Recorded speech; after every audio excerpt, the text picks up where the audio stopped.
تخيل الراجل اللي قالوا انه هرب من مصر وهو مرعوب.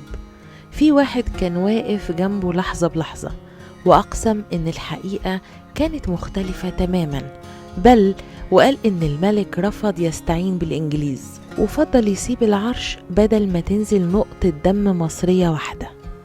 ايه اللي حصل فعلا؟ كل سنة واحنا في ذكرى 23 يوليو 52 الناس بتختلف لحد النهاردة على الملك فاروق. ناس شايفاه سبب خراب البلد وناس شايفاه اتظلم، لكن النهاردة مش هنتكلم بآراء، هنتكلم بشهادة واحد كان واقف جنبه بنفسه، الدكتور عبد المنعم جنيد الحارس الخاص للملك فاروق. حكى تفاصيل قال إنها حصلت قدام عينيه، واللي قاله ممكن يفاجئ ناس كتير. حسب شهادته الملك فاروق ما كانش الراجل المستهتر اللي تصور لناس كتير، كان بيصلي ويهتم بشهر رمضان ويعمل موائد للفقراء ويقيم مقرأة للقرآن داخل قصر عابدين. وقال كمان إنهم ما شافوش يوم شرب خمرة ولا عاش الحياة اللي اتصورت عنه. بس دي مش أكتر نقطة هتصدمك، اللي جاي أغرب بكتير.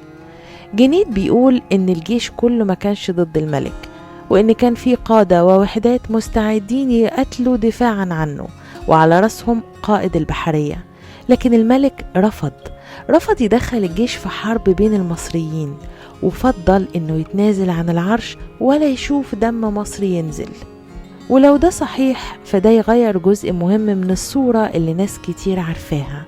والأغرب حسب روايته مستشار السفارة البريطانية عرض عليه المساعدة، لكن الملك رفض حتى مناقشة الفكرة ورفض أي تدخل أجنبي. السؤال هنا، كم واحد كان يعرف المعلومة دي؟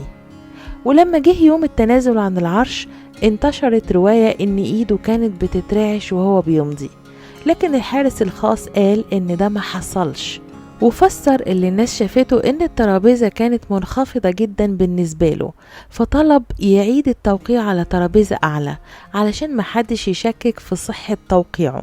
دي تفصيلة صغيرة لكنها قلبت رواية تاريخية مشهورة.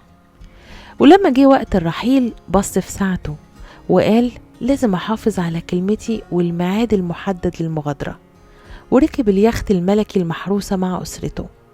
وبعدها حضر محمد نجيب وعدد من الضباط وودعوه قبل الإبحار.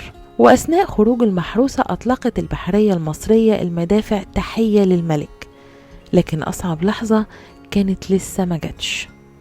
في عرض البحر بنته الأميرة فريال قالت جملة مؤثرة لما حد قال لها إن شاء الله ترجعي مصر تاني.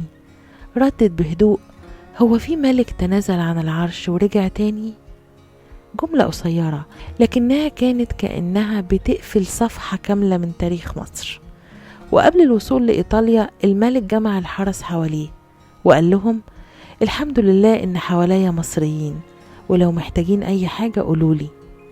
وبعدين سلم عليهم واحد واحد وكان ثابت طول الوقت، لكن أول ما دخل حجرته أجهش بالبكاء، لأنه كان عارف إن دي آخر مرة يشوف فيها أرض مصر.